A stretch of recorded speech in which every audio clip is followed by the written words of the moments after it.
I have returned, and so as usual, we'll go with option 1 first. Wanted to go with him. If Masamune wanted to leave, then there would be no reason for me to live on. I didn't care if I abandoned everything. I wanted to go with him. If Masamune disappeared, everything in this world would lose its meaning.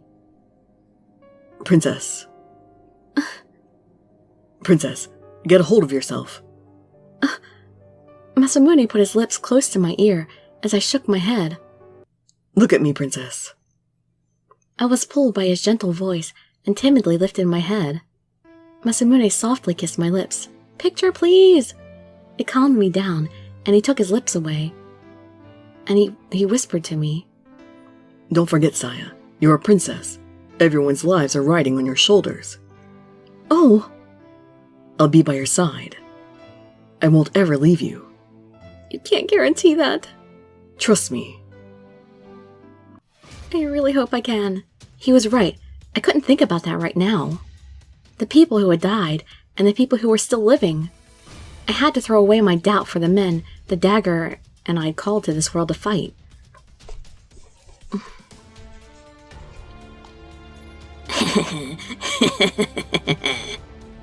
I pretended I couldn't hear the dagger's loud, obnoxious laughing.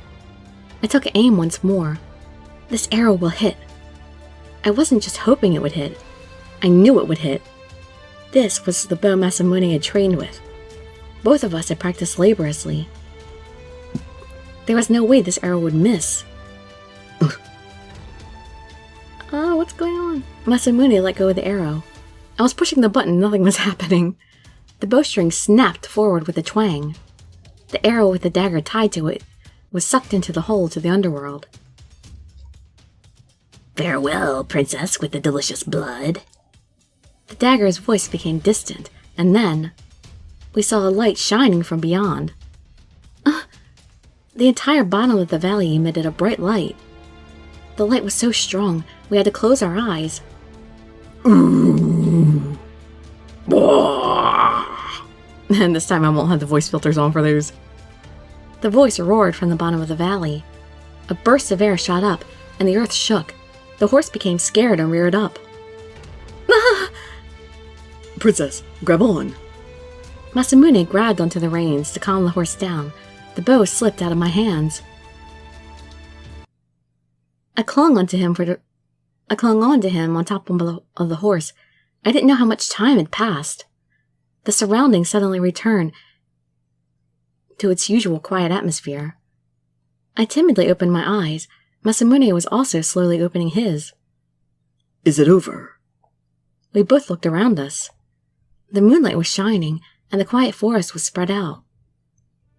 It was like there had never been a hole connected to the underworld there before. But when I looked closer, the withered plants had still been scattered all over. It wasn't a dream after all. That's how it seems anyway. It wasn't a dream. Then the dagger was lost. The key power that had summoned Masamune and the others. What's wrong? I gazed at Masamune, and his voice was nothing but kind. I put my face onto his chest. Marry me right now! We don't have a priest or anything here.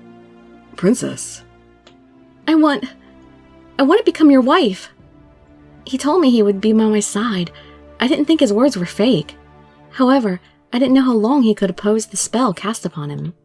He might disappear at any moment. Then at least... Inside the cave, we'd taken shelter from the rain. Well, we're not getting married, but we're gonna consummate our non-marriage, apparently. He softly laid me down on the ground. Oh, we couldn't find a nice patch of grass like Fuma did. Masamune was a little hesitant. But are you sure, in a place like this? I don't mind. If we'd returned to the castle, we wouldn't have any time alone. I didn't even know if he would make it that far. It was a little mysterious that we were still together in this moment. Masamune. Oh, I gotta see this picture. Oh. He put his hand on my cheek. As long as I was with him, even the rock bed felt like a silk cushion. Masamune, I love you. His face changed. I could tell that the doubts and hesitation he had disappeared. He put his elbow next to me and spoke as he closed in on me. Princess. No, Saya. I promise to cherish you for the rest of my life. He didn't know anything, yet he gently kissed me. I'd be glad if that was the truth. A tear flowed down my cheek.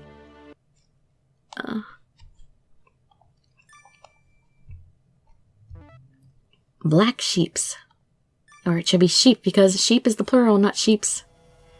Everything had ended, and I fell asleep for a bit. I had a dream.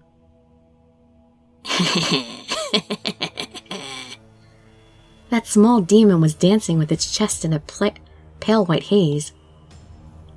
Hadn't you returned to the underworld? The small demon laughed and suddenly turned around. Did your wish come true? Did you think it had come true?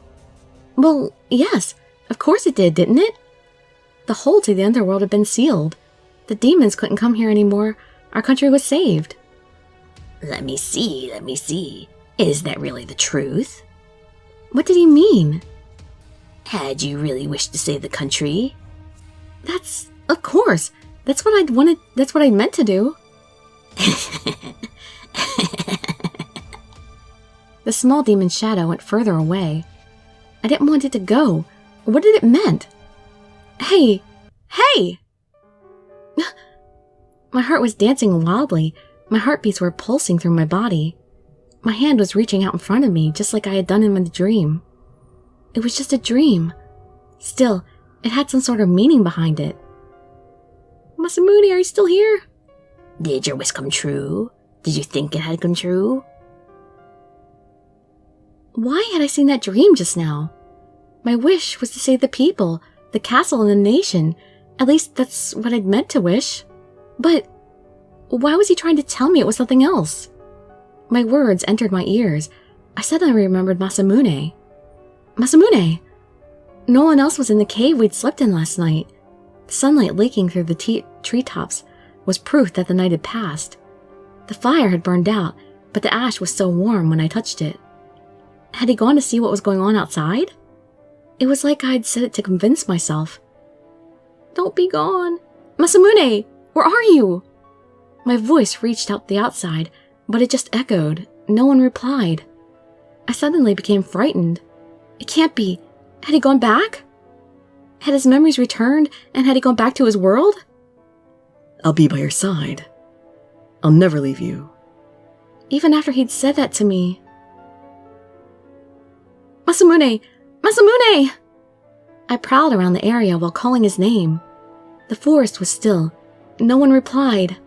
From time to time, I heard the footsteps of small animals. That was it. Masamune! Where are you? After a little while of walking around, I finally stopped. Before I knew it, I was crying like a little girl. Masamune. I at least wanted to say goodbye. I wanted to etch his voice and face into my mind. Maybe this was my divine punishment for tricking those men and making them fight. I didn't think everything would end so soon. Masamune! I couldn't walk anymore. At this rate, I was going to pass away. When I'd gotten on the floor and covered my face, I heard someone stepping on the shrubs. Masamune? Yeah, that's right. It's me, Masamune. I lifted my head up, and the first thing I saw was a dirty sandal and a dirt-filled toenail. I looked further up and saw a bearded man with dirt on his face smirking. Behind him, two similar-looking men came out. Oh, there's someone here. Yeah, and she's quite the pretty woman. Oh my, well. The men slowly surrounded me. Oh, I hope Masamune's really here to rescue me. I stood up and stepped back and glared at them. What country are you men from? Do you know who I am? When they'd heard that, they looked at each other and smiled with yellow, crooked teeth. We're not from any country.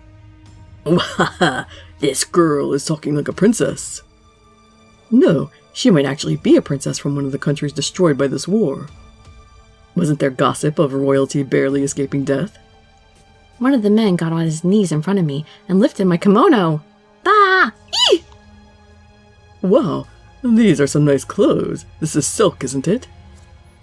We could sell it, and the girl it's covering up for a lot of money, can't we? With that kimono and the girl inside, we could live in luxury for quite a while. They wanted to sell it for a lot of money? They wanted to sell me? It took a while to understand what had been going on. I understood what they said and became violent when they came upon me. You scoundrels! Don't touch me with your tainted hands! I took my kimono back from his hands. Stand back! You think people like you are allowed to touch me? As I spoke, I put my hand on my bosom, but the dagger's gone. That was right. I'd returned it to the underworld. I opened my eyes wide. I thought I could use it as a weapon at least. I bit my lip and ran away. I couldn't win against 3 wandering warriors unharmed. One man was as fast as a monkey and came in front of me. I immediately changed directions, but there was another man waiting there. When I turned around, the last man grabbed my arm. Before we sell her off, why don't we try her out for ourselves? He violently threw me on the ground, and the man that caught me soon climbed on top of me. Hey, wait. Will you wait for a second? We have to decide who goes first. Ugh. What are you yapping about? The one who found and captured her. I'm the one who found and captured her. I'll go first. I'm the one who initially heard her. I'm the one who initially heard her voice.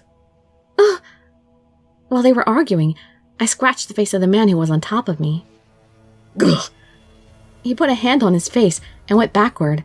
I tried to run in that moment, but this broad thinks she's feisty.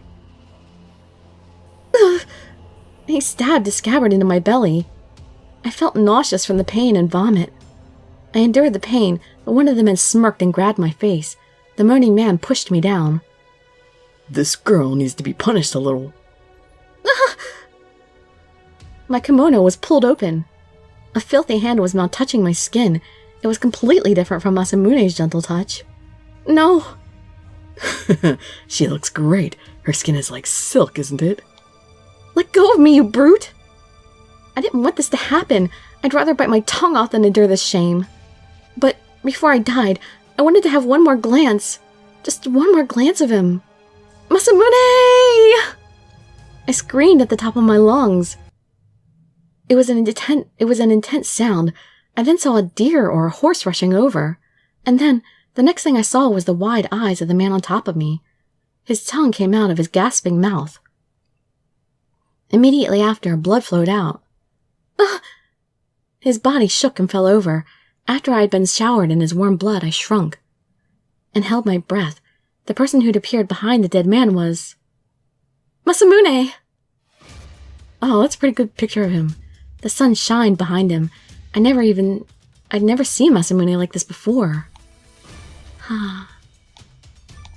His eyes carried a strong light. His eye.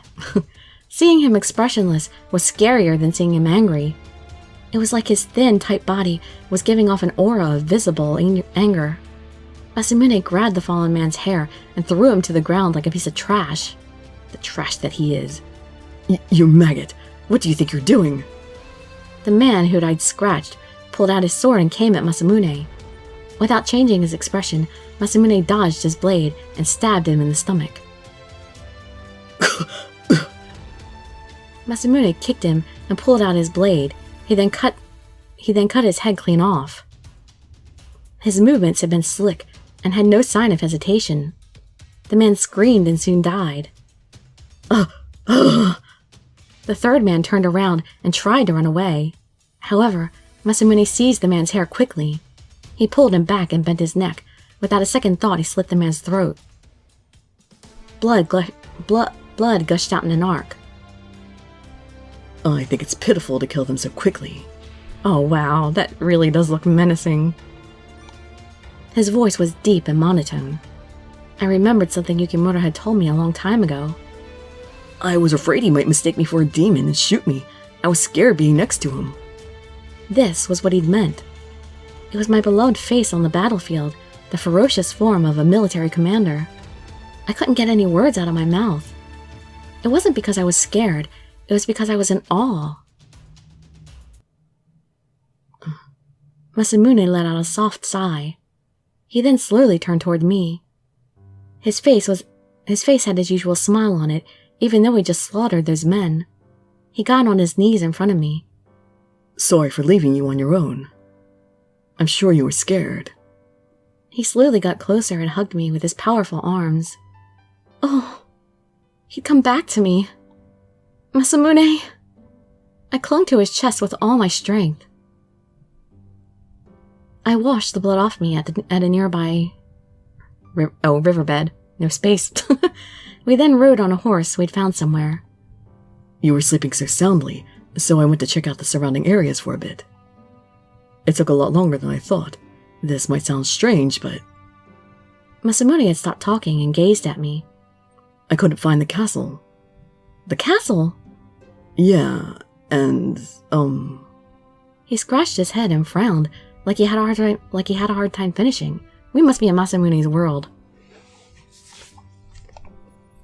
I can't say it very well, but why was I serving at your castle? I'm the head of the Date clan, so why would I be serving the Oda clan? Hadn't Lord Nobunaga died already? Are you his relative, Saya? I just don't know anymore. What in the world had I been doing up until now? I felt strange listening to his words. He'd returned to his former self, and yet he was still by my side. But you remember everything about me? He answered my question as if it had been obvious. Of course I do. Who would forget about their own wife? Oh, but now that you mention it. He put his hand on his chin. I have a feeling I'd seen a strange dream. A dream? Yeah, I remembered that I was the Date clan's leader in that dream, but... when I'd remembered, I was worried about the castle, then someone asked to take me away. And then? I'd just said this, but... I'd said that I couldn't leave my cute wife behind. Masamune might have talked to the small demon. Maybe I was with him now because he'd said he couldn't leave me behind. Hey, do you know what had happened? Everything happened for a reason, but it'll take a long time to explain it all. Is that so? He frowned, but he then nodded calmly. It was just like him to do that. In that case, tell me about it after we get something to eat. I'm sure you're hungry too. We'll be there soon, so hang on. Where are we going? Over there. Masamune pointed to something that looked like a castle. It looked completely different from my castle. That's my castle. Oh my! I'd had a feeling it happened, but it looked like I'd come to another world. I was sure this was the place Masamune had come from. It was different from my country. It was somewhere far away. A million things were going through my head. The handmaid that had taken my place... what? The handmaid that had taken my place? What? Oh, and was waiting for me. She hadn't taken her place. She was just... in her bed, I guess. And the vassals that had served me. The tired faces of the civilians that had taken refuge in the castle. Everyone, I'm sorry. In my mind, I bowed my head to all the people I'd left behind. I couldn't check to see if they were safe. All I could do now was pray. All I could do was carry that pain as I lived on. As I lived on in an unknown world with the man I loved. If he hadn't been with me, I would have already been dead. When we get to the castle, I'll make a feast with your favorite dishes. He had a carefree smile on his face. Okay, I'm looking forward to it. I put my face on his chest so he couldn't see me cry. Might as well. My spirit will go on, like my heart will go on from Titanic. 1 year had passed. So we got a nice long life with him in this one in the epilogue for once. I'd had a similar life in this world. A few things were different, and I thought they were weird, but I was now used to living here. I'm glad the food and clothes aren't very different. If they had been completely different, I was sure I would be confused. At first, people had looked at me like I was some country bumpkin, but I'd begun fitting in of late. I'd had my share of hardships, but I took them as punishment for abandoning everyone. For Masamune, Today I was going on a long trip with him. It had been a long time since we'd walked in the forest together. Oh, that's a nice picture. Sorry, Saya. I've been busy. It's okay. As the head of the household, it's only natural to be busy. Yep, there's his traditional hat. When we had spare time, I knew he'd come to visit me. Yep, and Saya, we might not be able to see each other for a while. There's another war? Masamune nodded deeply. Yeah, they told me to go all the way out to Odawara. I'll have to make a quick visit. It might be a long journey. You might get lonely, but wait for me. No. I smiled cheerfully. I'll polish my archery skills while I wait. That way I'll be able to go with you to fight. Masamune blinked rapidly. Are you trying to be like Tomoe Gozen? I don't know who that is. I don't want to wait idly doing nothing. The war here seems like it'll continue for a long time. It was my turn to save Masamune after he'd saved me so many times. Plus, from time to time I remembered. Had you really wished to save your country? It might have been different. When I'd been attacked by the demons in that burning castle, I thought this. I hadn't wanted to be alone. I hadn't wanted to die alone. If that had been my wish, then it made sense why I was here now. From the start, I'd wished to be with someone, Masamune. I looked up at the sky. I could faintly see an illusion of smoke from the battle. I'm sure a battle is happening today as well. We're in a world of conflict. He was right. The battles here were fiercer than the ones in my world. Scenes like the ones from the hold to the underworld have repeatedly happened here. Yet, I didn't mind. I will continue living on in this world together with him, even if it led us down a road of carnage. Is that the end? Okay, good. Oh, I'm kind of glad that it ended before he died, though. His whole... Yay! Okay, so next video will be his other ending, and then we just had the date scenario and the sequel. Alright, so see you again soon. Bye-bye.